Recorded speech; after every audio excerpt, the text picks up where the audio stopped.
नमस्कार, बी न्यूज मध्ये आपलं स्वागत। मी पूनम चौगुले। सर्वप्रथम आजच्या ठळक बातम्या। ढोल ताशाचा निनाद, मोर्याचा गजर, प्रचंड उत्साहात आणि भक्तिमय वातावरणात झालं गणरायाचं आगमन। मंगलमय गणेशोत्सव पर्वाचा प्रारंभ।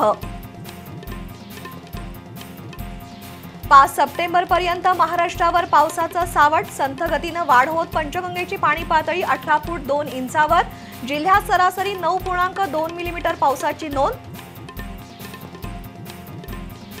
गणेशोत्सवाच्या मंडप उभारणीसाठी रस्त्यावर मारलेल्या खड्ड्यातून महापालिकेला मिळालं सुमारे 7.5 लाखांचं उत्पन्न। खड्डे किती आणि उत्पन्न किती याचा ताळमेळ घालण्याची गरज।